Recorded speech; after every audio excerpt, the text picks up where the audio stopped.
Bio micromolecule.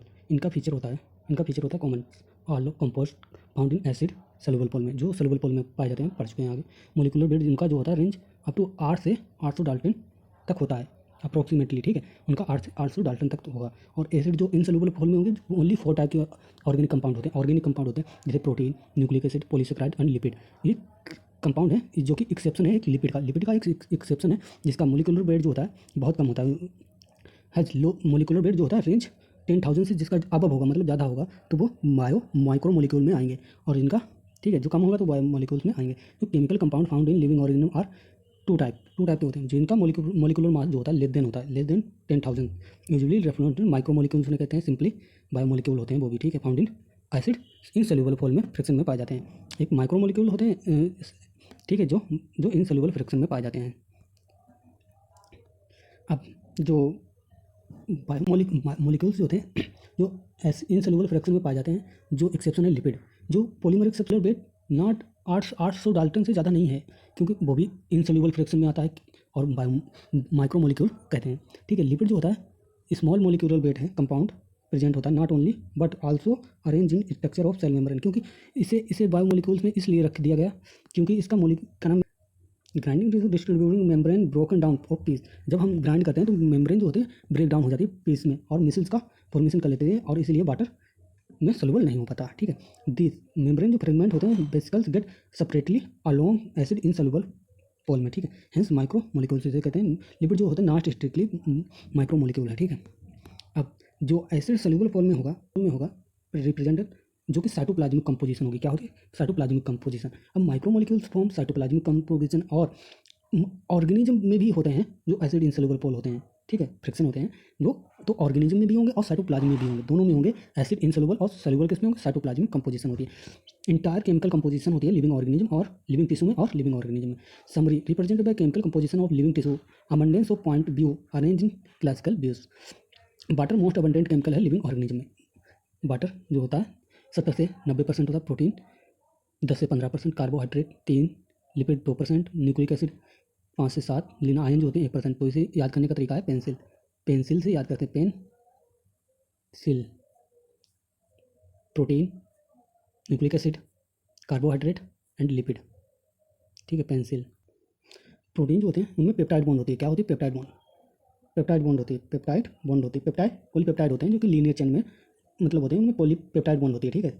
अब each protein amino acid से मिलकर बनते हैं, जो कि 20 टाइप के अमाइनो एसिड होती है। लाइसिन होगी, सिस्टीन होगी, प्रोलीन होगी, ट्रिप्टोफैन होगी, ठीक है, लाइसिन, एलानिन, ठीक है, ये एलानिन थी। प्रोटीन हेट्रोपोलीमर होते हैं, नॉट होमोपोलीमर। प्रोटीन कभी होमोपोलीमर नहीं होंगे। होमोपोलीमर ओनली ओनली एक टाइप का मोनोमर होगा, उसे हम मोनोमर कहेंगे, का नाम होमोमर कहेंगे। N number times information of about amino acid contain important light your nutrients less होंगे।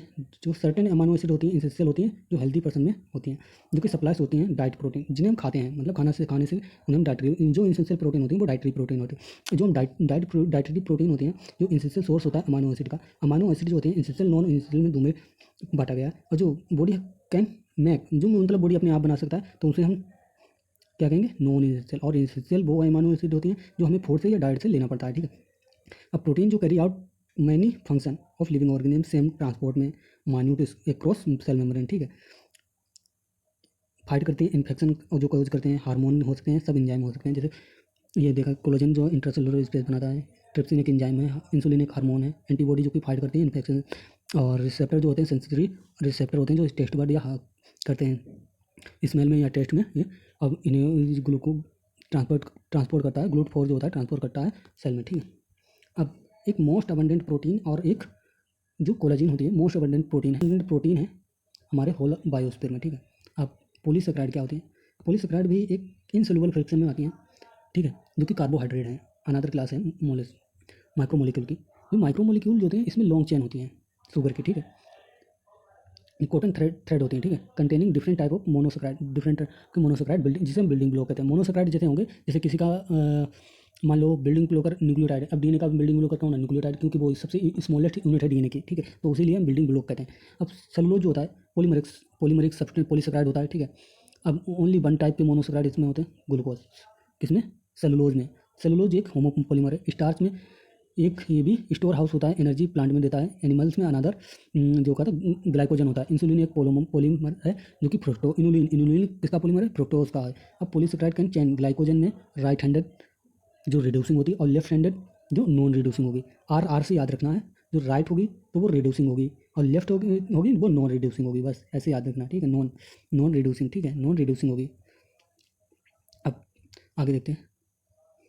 अब स्टार्च जो होती है हेलिकल में जो सेकेंडरी स्ट्रक्चर होता है जो स्टार्च का, वो आयोडीन को होल्ड कर लेता है जो हेलिकल में, ठीक है, होल्ड कर लेता है, जो कि ब्लू कलर देता है, ठीक, फिर बाद में ब्लू कलर देता है। और सेलुलोज जो होता है डू नॉट होल्ड, ये कॉम्प्लेक्स हेलिकल है क्योंकि आयोडीन उनको नहीं होल्ड कर सकता, इसलिए ये ब्लू कलर नहीं देता, सेलुलोज ब्लू कलर नहीं देता, ठीक है।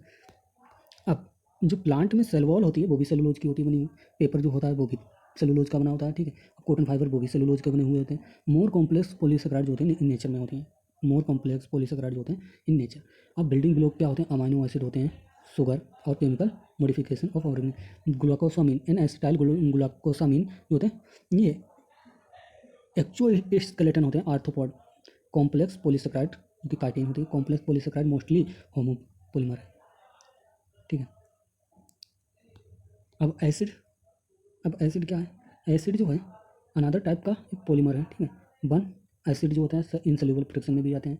अब जो कि मैनी में होते हैं जो एसिड होते हैं पॉलीन्यूक्लियोटाइड जो होते हैं, ठीक है। अब पॉलीसेकेराइड जो होती हैं और पॉलीपेप्टाइड जो होते हैं कंपेरेबल माइक्रोमोलिक्यूल फ्रैक्शन में एनी लिविंग टिश्यू में और सेल में होते हैं। अब न्यूक्लिक एसिड जो होते हैं बिल्डिंग ब्लॉकर कौन होता है? हमने बताया था न्यूक्लियोटाइड होता है। अब न्यूक्लियोटाइड हैज़ 3 केमिकल कंपोनेंट होते हैं इसमें, हेट्रो कंपाउंड होते हैं इसमें, सेकंड मोनोसेकेराइड होती हैं, ठीक है। थर्ड फॉस्फोरिक एसिड होता है जिसे फॉस्फेट कहते हैं, ठीक है, और फॉस्फेट होता है। नोट हेट्रो कंपाउंड होते हैं न्यूक्लिक एसिड, नाइट्रोजन बेस्ड होते हैं, जैसे एडनिन ग्वानिन यूरासिन साइटिन थाइमिन। एडनिन और ग्वानिन जो होते हैं सब्स्टिट्यूटेड प्यूरिन में होते हैं, और pyrimidine अब बाकी सारे pyrimidine होते हैं। स्केलेटोमिडीन, ठीक है। शुगर फाउंड करते हैं पॉलीसाइड, तो मतलब न्यूक्लिक एसिड मतलब डीएनए आ जाता है, ठीक। कंटेनिंग राइबोस, जो राइबोस न्यूक्लिक एसिड होगा उसे आरएनए कहेंगे। अब स्ट्रक्चर ऑफ प्रोटीन पढ़ते हैं। प्रोटीन का जो स्ट्रक्चर होता है, protein clear hetero containing ring होती है जो कि अमीनो एसिड होते हैं, जो कि मीन्स डिफरेंट होते हैं इसमें कंपोजिशन। इनऑर्गेनिक कंपाउंड भी होते हैं, और जैसे formula NaCl MgCl। Organic compound always containing 2 dimensional view molecule और रिप्रेजेंटेड बाय 2 बेंजीन है, नेप्थलीन हो गया। फिजिक्स जो होती है 3 डायमेंशनल व्यू देती है हमारे मोलिकुलर स्ट्रक्चर को। और बायोलॉजिकल जो होती है प्रोटीन का 4 लेवल पर स्ट्रक्चर फॉर्मेशन होता है। First amino acid, second amino acid, primary amino acid जो होती है प्रोटीन जो होती है वो जो होती है left represented by first amino acid, right represented by last amino acid जो कि एन टर्मिनल होता है। और फर्स्ट जो टर्मिनल होता है उसे एन टर्मिनल कहते हैं, और जो फर्स्ट टर्मिनल जो होता है एन टर्मिनल होता है, और लास्ट टर्मिनल जो होता है वो सी टर्मिनल होता है, ठीक है। Protein do not exist through out extended right handed road होंगे, राइट हैंडेड में होंगे। थर्डन जो फोल्डेड होगी हेलिकल और सिमिलर कनम बना लेते हैं, ठीक है। अब ओनली सम प्रॉपर्टीज होती हैं प्रोटीन की। थर्डन लाइक अरेंजमेंट होती है हेलिकल्स में। Protein only right handed fashion में होगी, हेलिकल में होगी, ऑब्जर्व होगी। अदर रीजन में प्रोटीन जो होती है थर्डन लाइक फोल्ड हो जाती है अदर, जिसे सेकेंडरी स्ट्रक्चर कहते हैं। एडिशनल लॉन्ग प्रॉपर्टीज है होल्डेड लेफ्ट हैंडेड होलो बोलन लाइक स्ट्रक्चर जो होता है उसे हम ट्रेसरी कहते हैं। होलो बोलन लाइक टर्सरी स्ट्रक्चर होता है जो 3 डायमेंशनल व्यू देता है प्रोटीन का। टर्सरी जो स्ट्रक्चर होता है एब्सोल्युटली नेसेसरी होता है मैनी बायोलॉजिकल एक्टिविटी में, ठीक है। अब सम प्रोटीन जो होती हैं यूजुअली मोर पॉलीन्यूक्लियोटाइड से सब्स्टिट्यूटेड होते हैं। 3 फोल्डेड प्रोटीन होती है सब्स्टिट्यूटेड अरेंज होती हैं जो कि लीनियर में होती हैं। अब क्यूब लाइक होती हैं प्लेट, ठीक है। अब क्वाटरनरी प्रोटीन होती हैं वो हीमोग्लोबिन होती है जिसमें 4 सब यूनिट पाई जाती हैं, 2 आइडेंटिकल अदर, 2 सब यूनिट जो होती हैं अल्फा होती हैं, 2 बीटा प्लेटलेट होती हैं, ठीक, बीटा होती हैं। हीमोग्लोबिन जो है ह्यूमंस में पाई जाती है। अभी यहाँ तक